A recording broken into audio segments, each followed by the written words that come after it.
Friends, welcome back to my YouTube channel. आज हम लोग कम्युनिटी हेल्थ नर्सिंग का एक इम्पॉर्टेंट टॉपिक एपिडेमियोलॉजी के बारे में डिस्कस करने वाले हैं। तो चलिए शुरू करते हैं। तो सबसे पहले हम लोग जानते हैं कि एपिडेमियोलॉजी का मतलब क्या होता है, यानी कि इसका मीनिंग क्या होता है।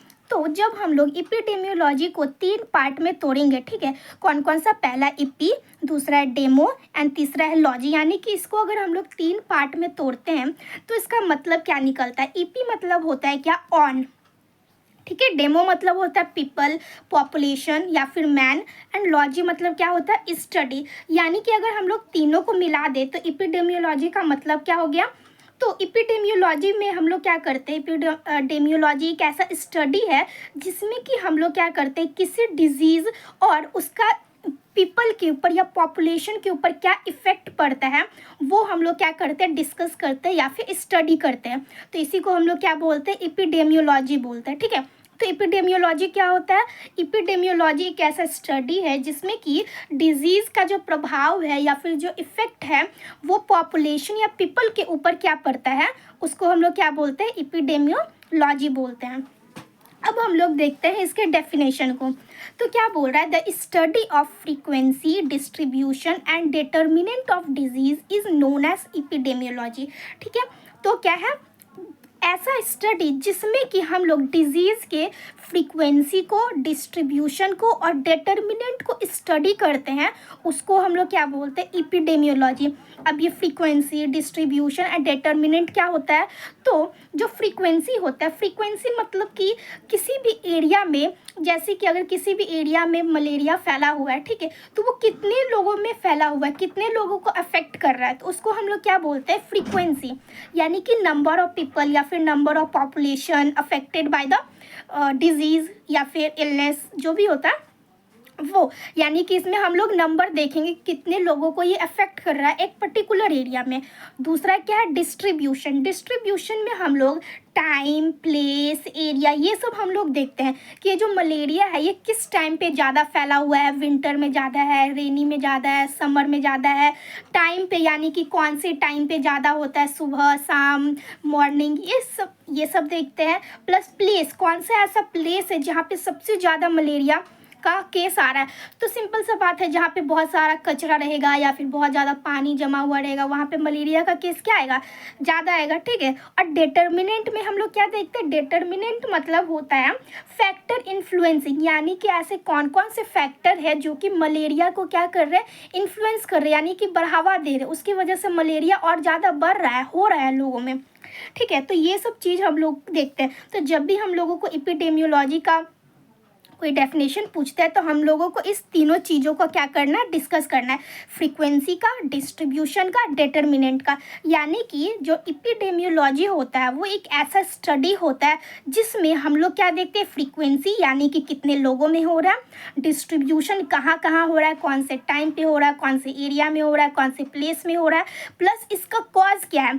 जब इन तीनों को हम लोग मिला करके स्टडी करते हैं, ठीक है, इन तीनों को हम लोग जब मिला के स्टडी करते हो तो उसको हम लोग क्या बोलते हैं, एपिडेमियोलॉजी बोलते हैं। आई होप इसका डेफिनेशन आप लोगों को बिल्कुल क्लियर हो गया होगा।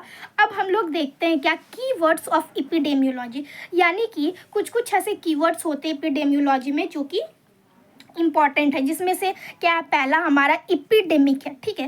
तो एपिडेमिक क्या बोल रहा है, N outbreak of disease in a community in excess of normal expectation. Normal expectation मतलब कि किसी भी डिजीज़ का आउटब्रेक हो जाना नॉर्मल एक्सपेक्टेशन से, जैसे कि एक पर्टिकुलर एरिया है, ठीक है, वहाँ पे 10 मलेरिया का केस आ रहा था हर साल, ठीक है, 10 मलेरिया का केस आ रहा था, लेकिन नेक्स्ट ईयर जो है वो 20 आ गया, 25 आ गया, तो उसको हम लोग क्या बोलेंगे, एपिडेमिक बोलेंगे। यानी कि एक्सपेक्टेशन क्या था कि पिछले बार 10 आया था तो इस बार भी 10 ही आएगा, या फिर 1-2 बढ़ सकता है, घट सकता है, 10 से 12 हो सकता है, 10 से 8 भी हो सकता है, तो इस तरीके से घट बढ़ सकता है। लेकिन अचानक से क्या हो गया, 10 की जगह अब 20 आने लगा, 25 आने लगा, ठीक है। यानी कि जो नॉर्मल हमारा एक्सपेक्टेशन था डिजीज़ का, वो उससे बहुत ज़्यादा आ गया, बहुत ज़्यादा नहीं पर आ गया, ज़्यादा आ गया, तो उसको हम लोग क्या बोलेंगे, इपिडेमिक बोलेंगे। ठीक है।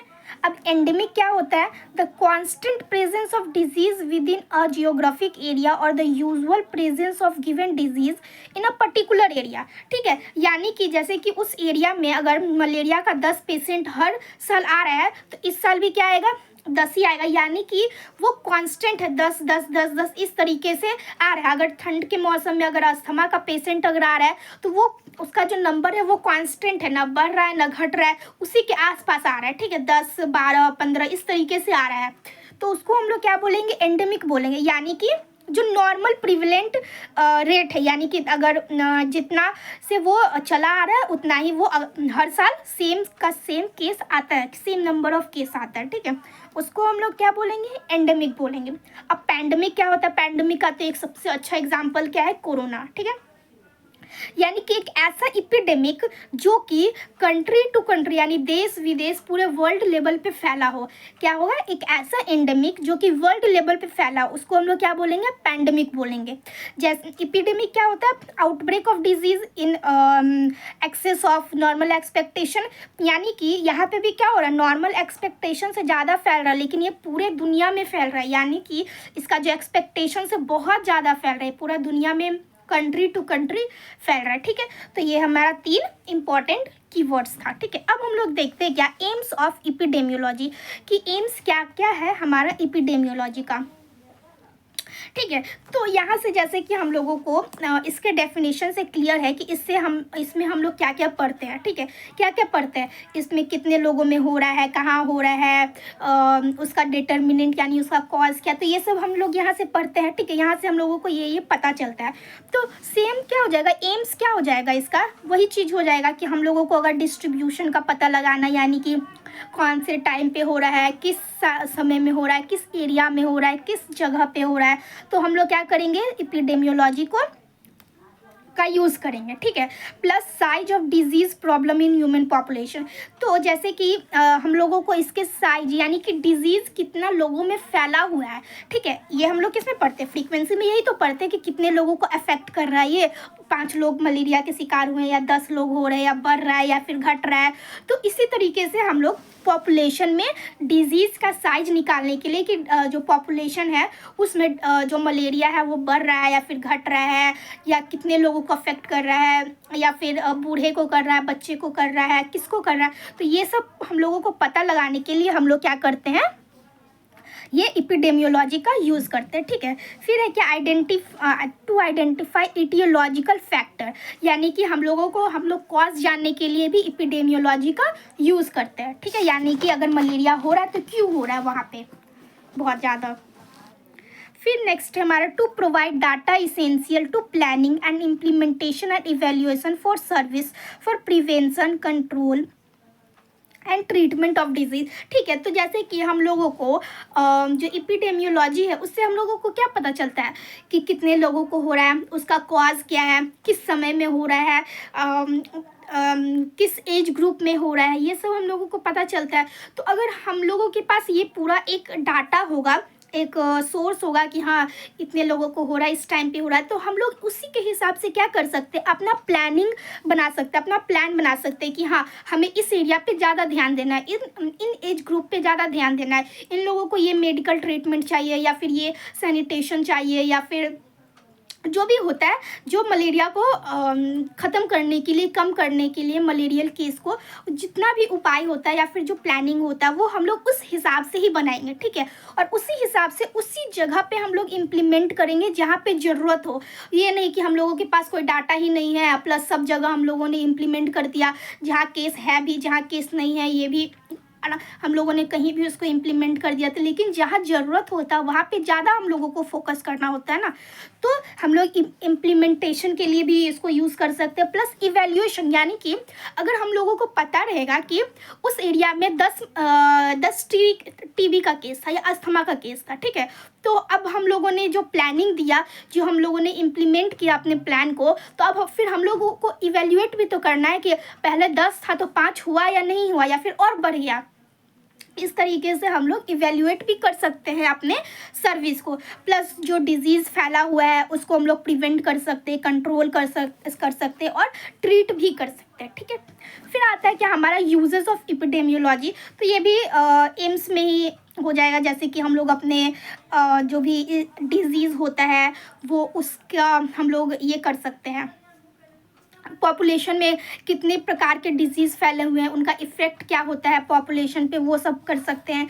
फिर हम लोग कम्युनिटी का हेल्थ स्टेटस कैसा है वो कर सकते हैं। हम लोग हेल्थ स्टेटस कैसे कर सकते हैं कि अगर हम लोग कम्युनिटी में गए, अगर वहाँ का हम लोग उससे पूछे कितने लोग अफेक्टेड है, अगर कम लोग, नंबर कम है तो वो क्या कम्युनिटी हेल्दी है, अगर वहाँ का लोग ज़्यादा है, फ्रीक्वेंसी ज़्यादा है केस का, तो क्या होगा, वो लोग अनहेल्दी है। तो इस तरीके से हम लोग डायग्नोज कर सकते हैं। प्लस इवेल्युएट भी कर सकते हैं कि अगर कम है तो हम लोगों का सर्विस काम कर रहा है, यानी प्लानिंग हम लोगों का काम कर रहा है। अगर अनहेल्दी है तो उन लोगों पे कोई काम ही नहीं कर रहा है, हम लोगों को अपने प्लानिंग को और अच्छा करना पड़ेगा, इस तरीके से अपने हेल्थ सर्विसेज को अच्छा करना पड़ेगा।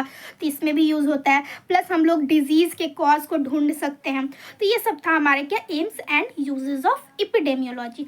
नेक्स्ट हमारा क्या मेथड ऑफ एपिडेमियोलॉजिकल स्टडी, यानी कि जो हम लोग एपिडेमियोलॉजिकल स्टडी करते हैं, यानी जो एपिडेमियोलॉजी को पढ़ते हैं वो कौन कौन से मेथड से पढ़ते हैं। तो हमारे पास क्या आता है, 3 मेथड आता है, ठीक है। कौन कौन सा, पहला डिस्क्रिप्टिव मेथड, दूसरा एनालिटिकल मेथड एंड तीसरा है क्या एक्सपेरिमेंटल मेथड। यानी कि हमारे पास 3 मेथड होता है एपिडेमियोलॉजिकल स्टडी का। तो सबसे पहले हम लोग देखते हैं डिस्क्रिप्टिव मेथड क्या होता है, ठीक है। तो देखिए जो डिस्क्रिप्टिव मेथड होता है इसमें हम लोग frequency and distribution of disease के बारे में पढ़ते हैं। फ्रीक्वेंसी एंड डिस्ट्रीब्यूशन, यानी फ्रीक्वेंसी मतलब मैंने क्या बताया था, कितने लोगों में हो रहा है, ठीक है, यानी कि कितने लोगों में हो रहा है। प्लस लोगों के बारे में, यानी जो पर्सनल कैरेक्टरिस्टिक होते हैं, यानी कितने लोगों में हो रहा है, कौन से एज ग्रुप में हो रहा है, कौन से सेक्स में हो रहा है, यानी कि मेल है या फीमेल है, उनका हैबिट क्या है, मैरिटल स्टेटस क्या है। तो ये सब हम लोग देखते हैं क्या फ्रीक्वेंसी में। प्लस डिस्ट्रीब्यूशन यानी कि कौन से प्लेस में हो रहा है, कौन से टाइम में हो रहा है, कौन से एरिया में हो रहा है। यानी कि ये 2 चीज़ हम लोगों को किससे पता चलता है, डिस्क्रिप्टिव मेथड से हम लोगों को पता चलता है। यानी कि ये जो मेथड है हम लोगों को किसके बारे में इंफॉर्मेशन देता है, who, where and when. Who मतलब पीपल, यानी कि कौन से इंसान में हो रहा है, कौन से पीपल में हो रहा है, कितने पीपल में हो रहा है। प्लस वेयर यानी कहाँ हो रहा है, यानी प्लेस के बारे में बताता है। प्लस व्हेन यानी कि टाइम, कौन से टाइम पे हो रहा है, ठीक है। तो ये क्या है, डिस्क्रिप्टिव मेथड जो हम लोगों को इसके बारे में बताता है। और इससे हम लोगों को किसके बारे में पता चलता है, ऑफ कोर्स इसके बारे में बता रहा है तो पर्सनल कैरेक्टरिस्टिक, हु मतलब कि पर्सन के बारे में बता रहा है, यानी पर्सन के age, sex, marital status, habit, ये सब बताएगा। फिर वेयर यानी प्लेस के बारे में बताएगा कि कहाँ पे सबसे ज़्यादा हो रहा है, कहाँ पे सबसे कम हो रहा है, ये बताएगा। फिर टाइम, कौन से, व्हेन यानी टाइम, यानी कौन से सीजन में हो रहा है, कौन से मंथ में हो रहा है, ये सब हम लोगों को इससे पता चलता है, ठीक है। तो डिस्क्रिप्टिव मेथड में क्या आ गया, डिस्क्रिप्टिव मेथड में हम लोगों को फ्रीक्वेंसी एंड डिस्ट्रीब्यूशन के बारे में पता चलता है, ठीक है। तो जैसे कि हम लोग जैसे कि एग्जाम्पल लेते हैं लंग्स कैंसर का, ठीक है। तो इससे हम लोग क्या करते हैं कि जैसे जो स्मोकर्स होते हैं, ठीक है, तो उनके पास हम लोग जाते हैं और उनसे हम लोगों को पता चलता है कि जो स्मोकिंग करते हैं उनको लंग्स कैंसर है, ठीक है। ऐसा हम लोग क्या बनाते हैं, एक थ्योरी बनाते हैं या फिर हाइपोथेसिस, यानी कि एक तरीके से अनुमान लगाते हैं कि जो स्मोकर्स होते हैं, जो स्मोकिंग करते हैं, उनको लंग कैंसर होता ही होता है, ठीक है। इस तरीके से हम लोग सोचते हैं। अब ये किससे पता चलता है हम लोगों को, डिस्क्रिप्टिव मेथड से। ये हम लोग क्या करते हैं, हाइपोथेसिस या अनुमान लगाते हैं। अब इसी हाइपोथेसिस को हम लोग क्या करते हैं, एनालिटिकल मेथड में यूज़ करते हैं, ठीक है। किसमें यूज़ करते हैं हम लोग, एनालिटिकल मेथड में। क्या बोल रहा है, hypothesis are made from the information gather from the descriptive method, ठीक है, use in test hypothesis and determine casual factor, ठीक है। तो जैसे कि हम लोगों ने पता लगा लिया किससे, डिस्क्रिप्टिव मेथड से, कि हाँ कि जो भी स्मोकर्स होते हैं उनको क्या होता है, लंग कैंसर होता है। यानी कि लंग कैंसर किसकी वजह से हो रहा है, स्मोकिंग की वजह से हो रहा है। ये क्या हो गया हमारा एक ये हो गया अनुमान, हम लोगों ने लगाया, हाइपोथेसिस लगाया। अब ये जो हाइपोथेसिस है वो यहाँ पे एनालिटिकल मेथड में यूज़ होगा कि क्या ये सही है कि जो स्मोकर्स होते हैं वो लंग कैंसर उनको होता है, यानी कि जो लंग कैंसर का कॉज है वो सिर्फ स्मोकिंग है या फिर कुछ और भी है। तो इस तरीके से हम लोग इसमें यूज़ करते हैं, ठीक है। यानी कि सिंपल सा बात है कि जो एनालिटिकल मेथड होता है इसमें हम लोग क्या करते हैं, कैजुअल फैक्टर जानने का काम करते हैं, यानी कि जो हमारा जो लंग कैंसर है वो क्यों हो रहा है, यानी कि इसका कॉज क्या है, इस तरीके से हम लोग इसको खोजने का कोशिश करते हैं। फिर उसके बाद क्या होता है, जो टाइप ऑफ एनालिटिकल मेथड, जो एनालिटिकल मेथड होता है वो दो टाइप का होता है। पहला क्या होता है, केस स्टडी कंट्रोल, एंड दूसरा होता है क्या, कोहर्ट स्टडी, ठीक है। अब हम लोग एक एक करके देखते हैं कि केस स्टडी कंट्रोल क्या होता है एंड कोहर्ट स्टडी क्या होता है। तो केस स्टडी में क्या होता है कि देखिए हम लोगों को दोनों में क्या करना है, एनालिटिकल मेथड का ही दोनों ये है टाइप है, केस कंट्रोल भी एंड कोहर्ट स्टडी भी। तो दोनों में हम लोगों को क्या पता लगाना है, हम लोगों को इसका कॉज ही पता लगाना है कि जो लंग कैंसर हुआ है वो क्यों हुआ है, मतलब कि इसका जो कॉज है वो क्यों है, स्मोकिंग है या फिर कुछ और भी है। इस तरीके से हम लोगों को पता लगाना है, लेकिन दोनों में अलग अलग मेथड से हम लोग को पता लगाना है, ठीक है।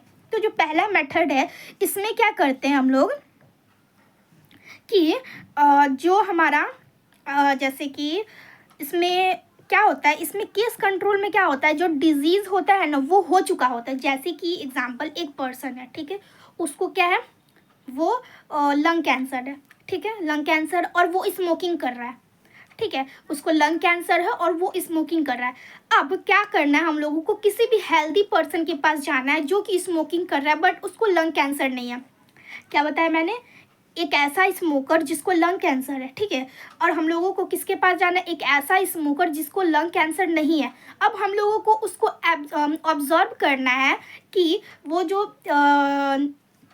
सेकंड वाला जो स्मोकर है, जो सेकंड वाला स्मोकर है उसको लंग कैंसर हो रहा है या फिर नहीं हो रहा है, ठीक है। अगर उसको लंग कैंसर हो जाता है तो क्या पता चलता है कि हाँ स्मोकिंग की वजह से लंग कैंसर होता है। तो ये क्या पता चल गया, कॉज पता चल गया, यानी कि ऐसा किसी एक पर्सन को क्या हो चुका है, डिजीज़ हो चुका है, ठीक है, वो डिजीज़ हो चुका है, वो जो सेम कैरेक्टरिस्टिक उस डिजीज़ वाले पर्सन में है, हम लोगों को एक हेल्दी पर्सन ढूंढना है जो कि क्या है सेम कैरेक्टरिस्टिक वाला है। यानी कि अगर जो लंग कैंसर वाला है वो स्मोकिंग कर रहा है तो हम लोगों को स्मोकर ही ढूंढना है, लेकिन वो हेल्दी होना चाहिए, यानी कि उसको कोई लंग कैंसर नहीं होगा, कोई कैंसर नहीं होना चाहिए। फिर उसको हम लोगों को लंबे टाइम तक क्या करते हैं, उसको ऑब्जर्व करते हैं कि उसको लंग कैंसर हो रहा है या फिर नहीं हो रहा है। अगर उसको हो जाएगा तो पता चल जाएगा कि हाँ जो लंग कैंसर है वो क्या हो रहा है, स्मोकिंग की वजह से हो रहा है। तो ये जो है हम लोग केस कंट्रोल स्टडी में करते हैं, यानी कि डिजीज़ का कॉज फाइंड करते हैं। इसमें भी वही करते हैं, इसमें भी कोहर्ट में भी वही करते हैं, लेकिन इसमें क्या होता है, डिजीज़ ऑलरेडी हो चुका है, ठीक है, यानी डिजीज़ हो चुका है, अब उसका हम लोग कॉज ढूंढ रहे हैं, ठीक है। अब यानी कि इसका मतलब क्या हो गया, इफेक्ट टू कॉज, यानी इफेक्ट यानी डिजीज़, यानी जो इफेक्ट है वो हो चुका है, यानी जो डिजीज़ है वो हो चुका है, अब हम लोगों को इसका कॉज ढूंढना है, ठीक है। ये था हमारा केस कंट्रोल स्टडी। अब कोहर्ट स्टडी में क्या होता है कि जो डिजीज़ होता है वो नहीं हुआ होता है, ठीक है, डिजीज़ क्या होता है, नहीं होता है। जैसे कि किसी भी हम लोग स्मोकर को लेंगे, ठीक है, स्मोकर को लेंगे और उसको देखेंगे कि उसको लंग कैंसर हो रहा है या फिर नहीं हो रहा है। तो अगर उसमें लंग कैंसर हो जाता है या फिर जैसे कि हाँ लंग कैंसर का एग्जांपल सही है, तो जो लंग कैंसर होता है वो डेवलप हो रहा है या फिर नहीं हो रहा है। अगर डेवलप हो जाता है तो यानी कि उसका कॉज है, अगर नहीं होता है तो उसका कॉज नहीं है वो, ठीक है। तो सिंपल सा बात है कि दोनों में हम लोग जो है वो कॉज ही ढूंढते हैं, लेकिन इसमें क्या होता है, किसी भी जो डिजीज़ हुआ रहता है इंसान को उससे कंपेयर करते हैं सिमिलर कैरेक्टरिस्टिक वाले को, और इसमें क्या होता है, डिजीज़ नहीं होता है, बस जो कैरेक्टरिस्टिक है यानी जो स्मोकिंग कर रहा है या फिर जो उससे सिमिलर कैरेक्टरिस्टिक वाले पर्सन है उनमें हम लोग कंपेयर करते हैं कि डिजीज़ हो रहा है या फिर नहीं हो रहा है। यानी कि ये क्या हो गया, कॉज टू इफेक्ट, यानी कि कॉज यानी कि स्मोकिंग क्या है, कॉज है, और इफेक्ट यानी कि कॉज हम लोगों को पता है कि स्मोकिंग है, अब हम लोगों को इफेक्ट ढूंढना है कि इसका इफेक्ट क्या होता है। तो इसका इफेक्ट क्या होगा, लंग कैंसर होगा, ठीक है। और इसमें हम लोग क्या कर रहे थे, इफेक्ट टू कॉज यानी कि डिजीज हो चुका है, अब हम लोगों को कॉज ढूंढना है। इसमें हमारे पास कॉज है, हम लोगों को डिजीज ढूंढना है।